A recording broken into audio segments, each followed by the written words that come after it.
Hey,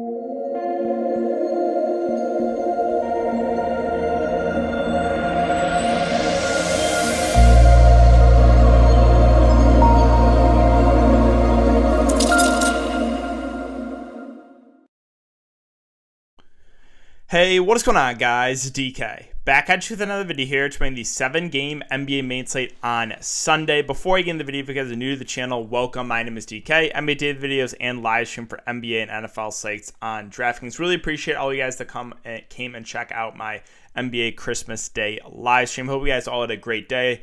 Enjoyed time with the family. Enjoyed DFS. Enjoyed these games.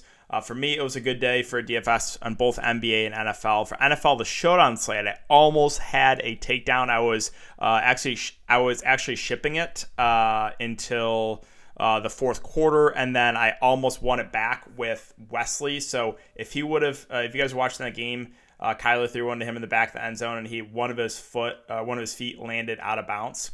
So if he could have got his both feet in there, I would have won and would have won over. I was about $3,500 on an $11 entry. So pain.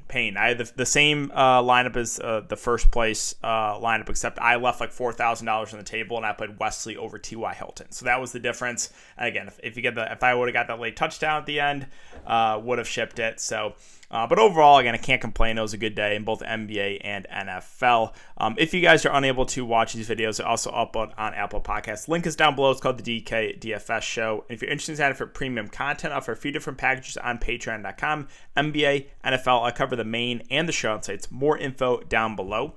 I would like to thank the sponsor of this video, Thrive Fantasy. Guys, Thrive Fantasy is a player prop site. We're actually building out a lineup on player props, and you're entering that into contest. So how it works is you pick 10 of the 20 options. The less probable the prop is to occur, the more points you receive if you choose correctly. So there's a lot of game theory involved. So for example, Keldon Johnson, 7.5 rebounds plus assist. The over, you get 90 points, so it's more likely to occur. The less likely to occur is the under. So if it does hit, you get 110 points. So if you guys want to try it out, make sure to sign up and use my code DKDFS.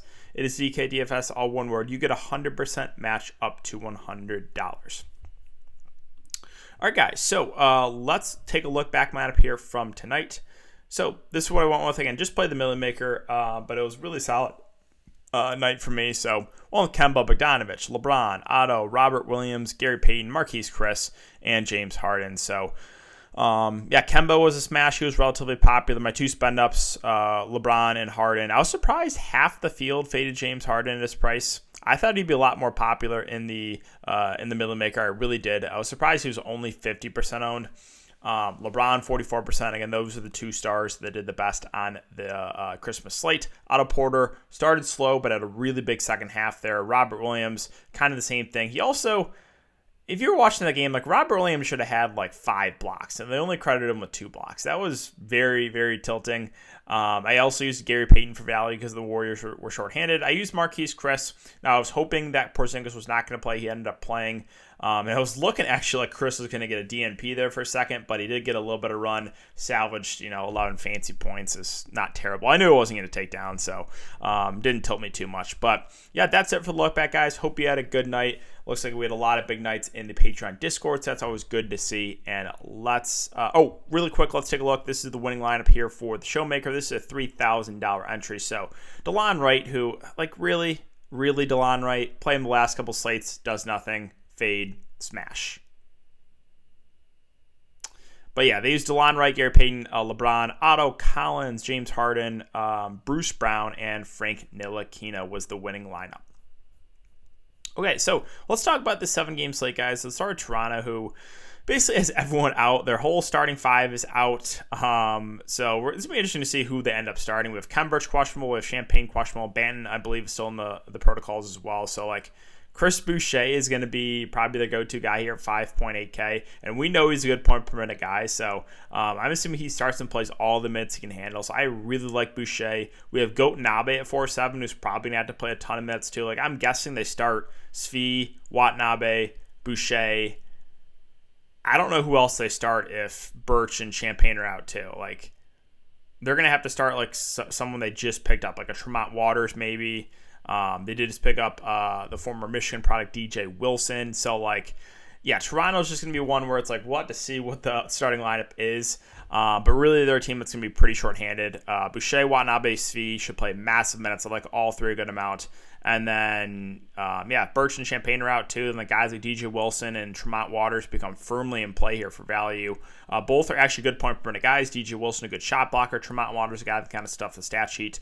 So, Toronto is a team that we can definitely get some value. We'll just have to keep an eye on who is available and who they end up starting. All right, on the Cleveland side, so no Allen, no Mobley. Darius Garland 9-7 is just too expensive. Now, Ricky Rubio, much easier to get to. He started and played 31 minutes last game. I think he's a pretty solid play in the mid-range, assuming he starts again. Kevin Love, well, we just didn't get news that he was going to be available last game, which is a little bit tilting. He smashed in 23 minutes off the bench. I mean, he's going to be productive when he's on the court and might see a couple extra minutes here without Allen and Mobley. So I think Love's a solid GBP play. Markkanen's been really disappointing of late. So right now he's just a contrarian play, even for the amount of minutes he's getting. Dean Wade, low usage guy. Takafal started last game, but I guess if he starts again, you could play him. But I think I'd just rather look elsewhere for value. Our Philadelphia and Washington. So Joel Embiid, I think, is a fine contrarian spot up at 11.9K. Should play mid-30s minutes. I like the spot here against Gafford and undersized Montrezl Harrell. So, Embiid should be able to have his way. The only issue is the price point. Like, you're going to have to overpay for him at 11.9. Tobias feels too pricey at 9.1. Seth Curry at almost 7K, I'll pass on. Tyrese Maxey at 6.6 is questionable. If he does play, he's probably going to play mid-30s minutes. It'll be a fair play. If he misses, then we'll have to see what they do with the starting lineup. They might shift Seth Curry to the point guard. Thibault, Korkmaz, these are guys that if there's no Tyrese Maxey would be potential values. Korkmaz kind of score independent, and Thibault, a guy that is not the best point per minute guy, but is a solid defender. Let's move on to Washington. So Washington, no Brad Beal. The top two guys here in offense are going to be KUZMA and Dinwiddie. I think both look really good. Dinwiddie played 36 minutes last game, went for 53 fantasy points. I mean, his usage just goes way up with Brad Beal off the court. And then Kyle Kuzma should also play, mid-30s minutes. Should be, the number 2 option here on offense. So both those guys look good. The two centers are going to split time here against Joel Embiid. They're more contrarian plays for me. Denny's been playing well of late if you want to take a shot on him, but the price is up to 4.7. We do have no KCP as well, so like Aaron Holiday, Kispert, these guys are viable values, both kind of reliant on the scoring, but both did play some pretty solid minutes last game. Kispert played 32, Holiday played 28, so those two definitely viable. And Roll Neto 3.6K is an interesting contrarian option, but that's probably where I'm at right now for Washington. Moving on to Memphis and Sacramento. So Memphis, basically a team now that's fully healthy. John Morant, 9K is the guy that I'm looking to. The price is still relatively cheap for him. Like, he was up above 10K before he got injured. So, and he did play 32 minutes last game. That is really good to see. So don't think there's going to be any more limitations on Ja. Plus, he got a good matchup against Sacramento, so he looks great. But everyone else kind of priced up from when Ja was out, so don't know if I get to anyone else here on Memphis. They're all just secondary plays for me. On the Sacramento side, so we'll have to keep an eye on De'Aaron Fox news. He is questionable. If he cannot go, then Halliburton's going to be the go-to guy on offense. And even an 8-7 would be in play. He's been playing like 40-plus minutes a night, so would have some interest in Halliburton if Fox is out. If Fox is in, though, again, a lot of guys overpriced or priced up, so like there wouldn't be much here from Sacramento. I would like if Fox ends up playing. New Orleans, OKC, so Jonas Valanciunas are still out. NAW is still out. So Brandon Ingram, 9.8K, I think is a decent contrarian spend up. Should play close to 40 minutes in a good matchup. Josh Hart, now he's finally priced about right. Like, he's going to play close to 40 minutes. A guy that can stuff a stat sheet. Still think he's playable, but no longer think he's like a plug and play. Devonte Graham at 6'2 with no NAW probably plays, low to mid 30s minutes. I think he's a fair play in the mid range. Then Hernan Gomez was the chalk of the chalk last slate and was a massive letdown because he shot 1 of 11. 1 of 11. But yeah, Hernan Gomez, good point per minute guy. I don't think he's going to shoot 8% from the field again. So I think he's a great value, assuming he does continue to start. And then Jackson Hayes will play the backup 5. He's the flat-man price. He played 15 minutes. I think he's an interesting large field tournament play.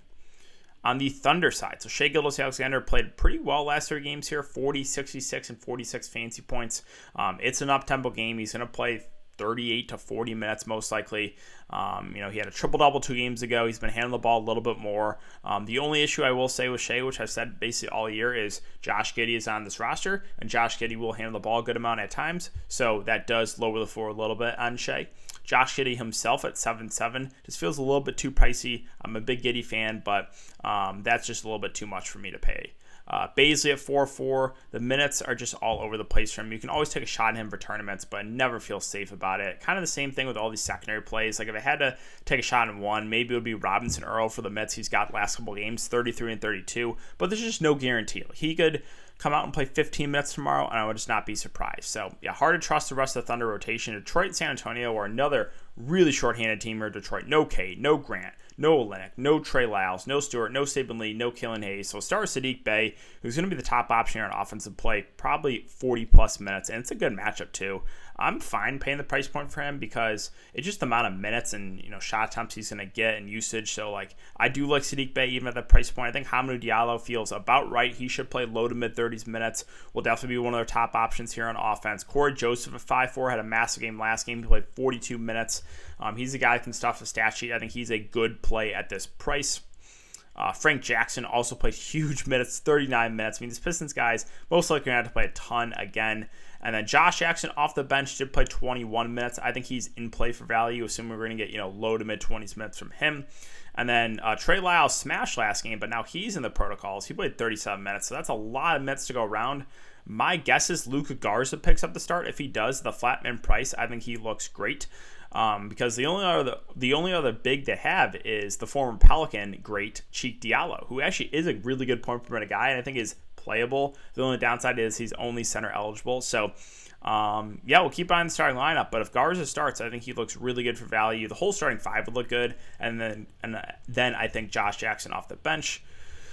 On the San Antonio side, so basically a team that is fully healthy. DeJounte Murray, 10.4K, I think is a decent contrarian spend up. White has been up and down, but this is a good matchup. You could see the ceiling game from him here. And then Jakob Poeltl at 6.4, also been a little bit up and down, but he's a guy that should be able to dominate against this Pistons front court. So the top three guys here for San Antonio, I think all look pretty solid.